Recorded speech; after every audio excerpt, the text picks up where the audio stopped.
Hi, my name is Allie, and I am here at the Jody Treatment Center. Most of my symptoms started about 5 years ago when I found that I couldn't eat some types of foods like dairy, wheat. They would cause me to be unable to close my hands in the morning, and I would instantly turn red, blotchy all over my face, my chest, my hands. That went on for several years until about 14 months ago, it became chronic. I just had vertigo every day of my life, 24/7. That started about 14 months ago at varying levels. Some days I could walk through it and just felt like I was on a boat. And then I noticed when I would eat, it would become so bad that I couldn't walk. Just imagine somebody putting you on a table and tilting you and sliding you.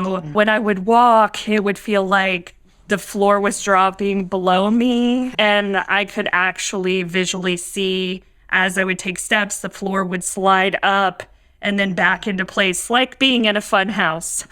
So at about March of last year, it was so bad that I was basically bedridden. I couldn't make it from my bedroom to the kitchen. Not only did it feel like I was moving, but I used to say the invisible man was pushing me, because as I was walking, I would just feel shoved forward and into the ground. I noticed that it got worse depending on what I ate, but it wasn't just dairy, wheat, eggs anymore. It was everything. A handful of blueberries, tomato, onion, black beans, hummus. I couldn't eat avocado. I couldn't eat beef. It came down to everything. I lost about 50 pounds in about 6 weeks really quickly. Wow. Because I was scared to death to eat. When you get to the point where anything you put in your mouth makes it so you can't walk to your own kitchen, you would rather not eat. So, sorry. No, not at all. Not at all. Thank you so much for sharing. There's so many people out there suffering. Yeah. I finally narrowed it down to some of the foods that I could eat that would still allow me to be able to walk.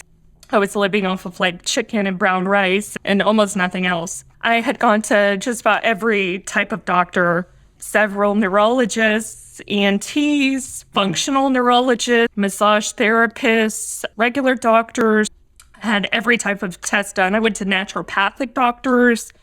We did food sensitivity testing, and most of the answers are just that I had vestibular migraines. We don't know why, with MDDS. And if food bothers you, then don't eat it. So there was nothing left to eat. But the problem is, not only can you not eat, it didn't make it go away. It just made it so that I could walk, but I still felt like I was on a boat, just with a little wave instead of through a hurricane. But I'm only 37, and so I kept searching because I don't want to live that way for the rest of my life. Of course, the fear after having been bedridden that if I didn't figure out the answer, it would happen again. I came to see Dr. Johnny, and really, I never thought I would be able to eat food. That wasn't even why I came, because I could deal with being deprived, but I didn't want to feel like I was moving on a boat every day of my life, because it makes you want to escape your own body. Your pain is going to help so many other people,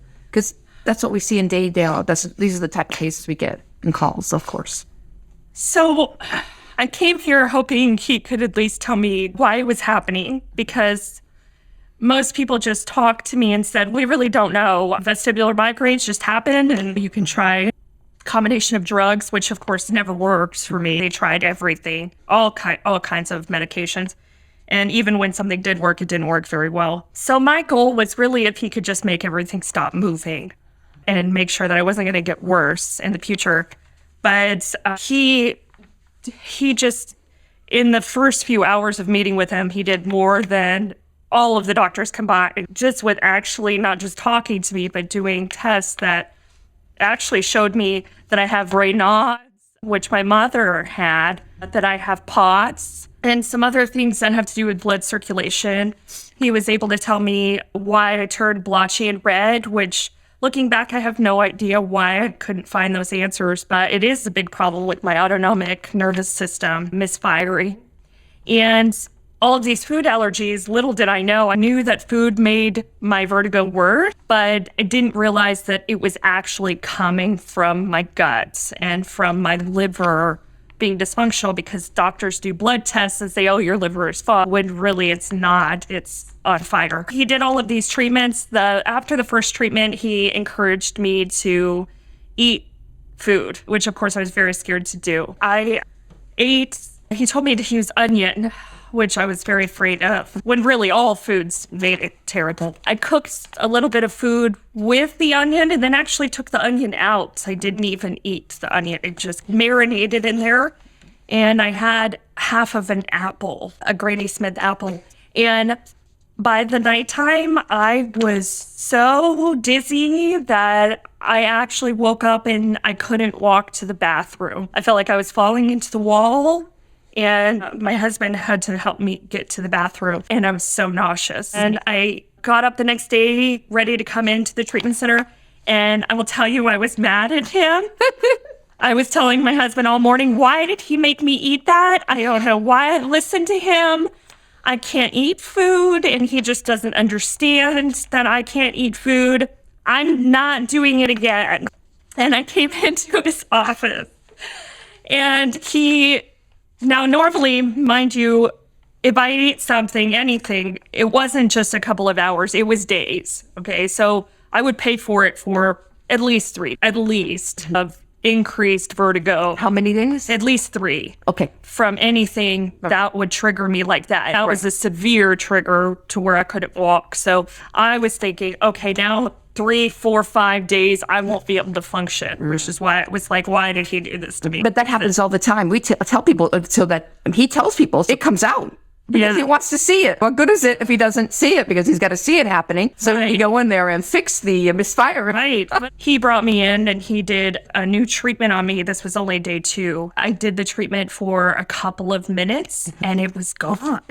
I didn't think that was even possible because I have been in the hospital before. There was nothing that I could ever do to make it stop. We would just have to wait it out and then never touch food again. He did something, a treatment, and it was gone. I got up off the table and I didn't want to throw up and everything wasn't moving. And that's when I decided to trust him because he could fix me if he made it worse. As the treatments went on, ate more and more food. And now I can eat avocado and onions and apples and bananas. And unless you've been deprived before, I don't know that you could fully understand how wonderful that is. I've done 9 treatments and now I'm not getting the pushing down feeling. I just have, on a scale from 1 to 10, with 10 being the worst level of motion and vertigo, unable to walk. Sometimes I get a little blip of like 1, maybe a 2, and then I do the exercises that he gave me and I feel fine and I'm able to eat. The other major symptom for me that scared me, actually even worse than the vertigo, was when I would try to fall asleep, I would get stuck between being awake and that transitional period into going to sleep. It would feel like misfires happening in my brain zapping. My hands, as I would fall asleep or try to fall asleep, my hands would start getting burning hot, and then I'd wake up and I'd feel like I was gasping for air. All problems with my autonomic nervous system coming from problems with my gut and my liver and my gallbladder. So, but that's a very scary symptom. There were lots of nights when it would be bad like that. I would call my neurologist before and say, I feel like I'm having a stroke, a seizure, a real sense of fear that I might not make it to see the next day. So that's scary. It's scary. That one was scary. The vertigo and motion is very uncomfortable. Right. You don't want to live like that and you want to get away from it. You want it to stop. But when you're falling asleep, genuinely being scared that you're going to stop breathing is a whole nother level. But I've been able to sleep. And my circulation is better. I'm not getting the tingling through my hands and my feet now because we've done things to improve my circulation. So there's just so many symptoms that I had, dagness and tingling, and I used to call them internal vibration. It almost felt like seizures happening on the inside. I didn't see, but I could feel my legs going like this on the inside, which you shouldn't feel. And then just terrible nystagmus. I would get light glitters, shimmering, visual aura, ringing, tinnitus, ear popping, clicking, pain in the back of my head. Yeah. So there's just so many, but I'm able to eat, and he got me off of the boat, which I'm just, after all the doctors that I've seen, just have somebody fully understand what's happening. And now I understand what's happening. Yes. But not even just that, but I'm actually better. I'm just understanding would have been huge because nobody ever had answers for me. But the fact that I can eat food and that I'm not spinning all the time and not falling into the ground is just a blessing. What makes him different is I've seen all of the doctors that I've seen.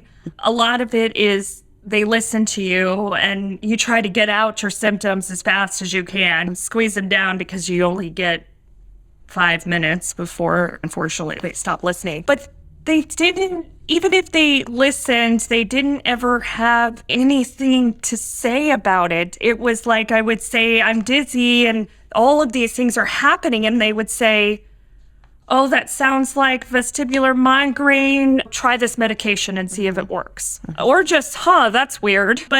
Or just don't eat food. So what really made him different was that he took the time to go deeper, but he also actually checked things in my body. He didn't just listen to my words. That would probably be one of the biggest things. That and not just blood tests. Most doctors, I feel like they listen to you, they listen to your words, they kind of form opinions, and they run blood tests.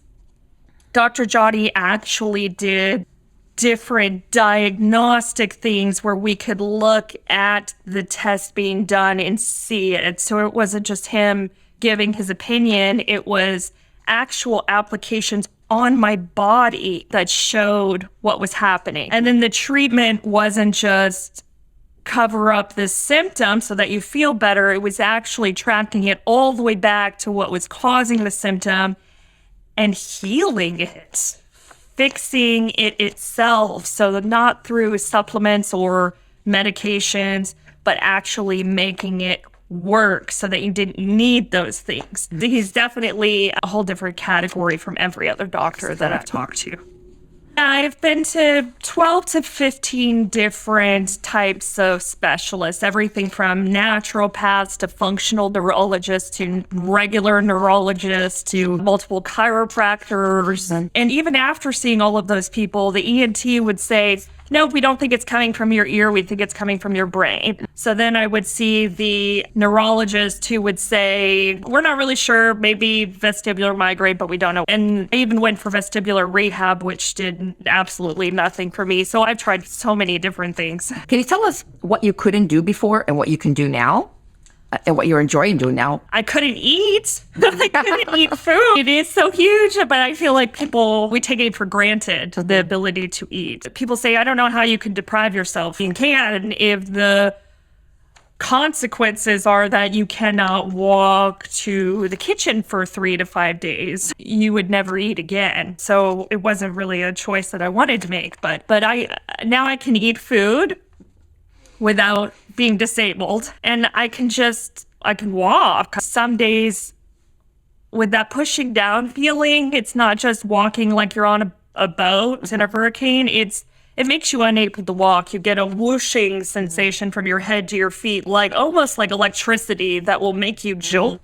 And so you physically can't walk anymore. And I can go to sleep without feeling like I need to pull my life insurance policy out. Those are all It's very scary. It's a shutdown of all your systems. Very scary. Like I said, that while the vertigo is horribly uncomfortable, I didn't feel like it was killing me instantly, maybe in the long run. But the brain zapping and seizure stroke, like I used to wake up in the middle of the night and look at my arm and say it would be shaking, and I'd say I feel like I'm not getting blood to my limb, and I wasn't getting blood to my arms or my brain, which is why the brain was actually being suffocated. So being able to go to sleep without that kind of fear. Being able to walk and just my autonomic nervous system not misfiring nonstop, where I'd be talking to people just normal and I would just light up. My chest, my hands, everything just bright red. And even people that didn't know me would say, "Are you okay?" All of that is a really big deal. Because blood wasn't shunting. Misfiring and sending all the blood to different parts of my body because my blood vessels were being regulated through my autonomic nervous system. So as my brain would get fatigued later in the day and all my symptoms would flare up even worse, the TV would suddenly be so bright. When I was bedridden, I'd try to watch TV or stuck in bed, and I literally would try to watch it with the darkest sunglasses I could find because the light just burns my eyes. The sounds were so loud, even on the lowest setting, it was too loud. It was like piercing my ears. So that was a big one. I would get palpitations. That was another thing that Dr. Jodie really helped explain, because I've told doctors about palpitations for 20 years. No one has ever. They just say, "Oh, that's weird. Sometimes you get them." Dr. Jodie explained that it's not coming from my heart, a problem with my heart, which I didn't know. It actually has to do with my blood vessel dysfunction because of Raynaud's and POTS. It's constriction of the blood vessels in the heart. So it's not the heart, it's the blood vessels, which can cause palpitation. You're really honed in on all your... Yes, it's so nice to be able to understand what's happening. For someone to be able to read your body and tests and in office, and then be able to do something about them right then and there. And to know that if I get palpitations, now I know to focus on my blood flow, my circulation. I would get twitching, muscle spasms. If I don't take magnesium, I get just almost like palpitations, except in my leg, in my abdomen, in my arm, in my eye, and my lip would start twitching. And he explained that's also autonomic nervous system misfiring. The regulation, my autonomic nervous system cannot properly advise my muscles or my blood vessels what they're supposed to be doing. And that's because of everything in my stomach and my liver and my gallbladder. So it all works backwards. To actually understand how they're related. Absolutely. Is huge. It's just huge. But all of the other, I didn't get my migraine pain like ice pick or anything like that, but I would get pressure spots is what I called them, where it just feels like if you go like this and press. Yeah. He had their fingers right here. I feel it. It doesn't hurt. It is just, why do you feel that? When nobody's touching you, you're not supposed to feel like somebody's touching you. And that goes back to improper blood vessel constriction and dilation. Right. That was happening. And other parts of my body. My hands will turn red and then I turn into the Hulk and my veins get so big, I'm looking and I'm thinking, are they going to explode? And then they stop, and that again is autonomic dysfunction. It's not operating properly. But yeah, so I got that. The only other symptom, sometimes the internal tremors, I would get earthquake sensations. And there were times when all of a sudden I would just feel like an earthquake. Actually, one day it happened to me and I was like, oh gosh, like just waiting for the earthquake to pass. And my son ran into the room and said, did you feel that? And it was an earthquake. But I didn't know it was an earthquake because it felt the same as all of my other earthquakes that weren't really earthquakes. So I did get that as well. That's about it, other than just some of the sleeping things. Again, just the hypnic jerking. I don't think I mentioned that specifically, but as I'm falling asleep, just the jerking awake constantly because you're misfiring while in transit. I would get that, and just the brain zapping, which really just, sometimes it feels overly excited. I used to tell doctors it feels like I drank 10 cups of coffee before I went to sleep when I didn't. Just feeling like, almost like being wide awake, but very tired at the same time because my systems couldn't transition the way that they were supposed to. Yeah, I actually created the whole list here because I had spoken to so many doctors. And number one, it's hard to repeat everything over and over. But number two, a lot of doctors, it's not that they don't care, but they only let you talk through the first 8 or so, and then they've formed a basic opinion. But I just felt like I just wanted somebody to hear all of it because I felt like I couldn't even trust their opinion if they didn't know what was happening. What if symptom number 15 was the aha that linked it to something and they didn't even let me say it? So I made this list so that I could say what I wanted to say. It's been so hard and to ask for somebody's attention for 15 minutes. I just felt like I needed that. And that was a whole different thing that makes him different as well. Not only did he read it, but he actually took this and every single blood test that I sent him, even if he felt that particular test maybe wasn't what he would have ordered. And they're highlighted and he has all kinds of things all over it, which makes me feel not only heard, but that he cared and he actually put some thought into how to connect all of these things and what they mean. And one of the big ahas for him with my case is my low platelets. I actually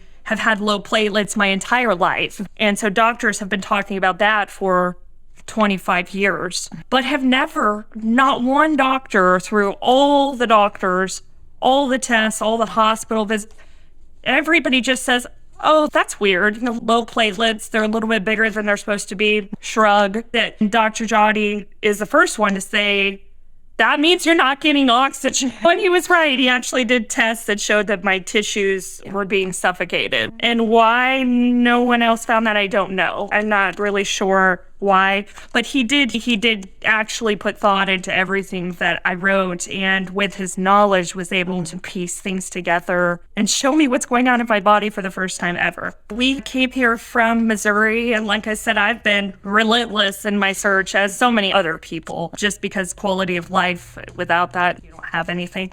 I would just tell you, out of all the doctors, and I have met some wonderful doctors that are very knowledgeable, that have really genuinely wanted to help me, they would just cover up the symptoms or something like that. He is a true healer of the symptoms themselves. I've never met a doctor that has actually been able to stop everything from happening without supplements and medication, but actually making it work right at the very foundational level. So I've never come across a doctor that was able to do that. Yeah.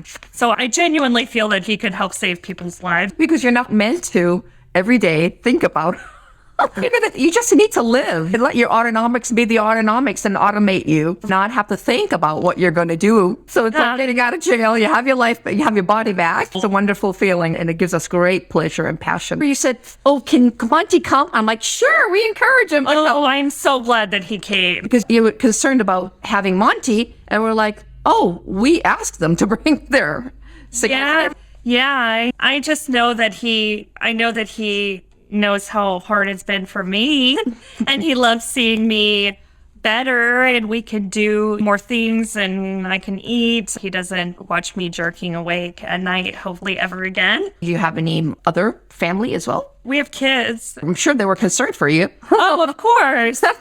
Yeah. And I would say that I'm excited to go home and be able to do things with my daughter, because I will say that if I ate any food and it was bad, I couldn't do anything with her. I couldn't take her anywhere. Sometimes I couldn't walk. And so that was very hard. And how old is your daughter? She's 10. Oh, she definitely needs her mom. Yeah. There's the vertigo feeling, which is really just that your body is moving, but so is your environment. It's a terrible symptom.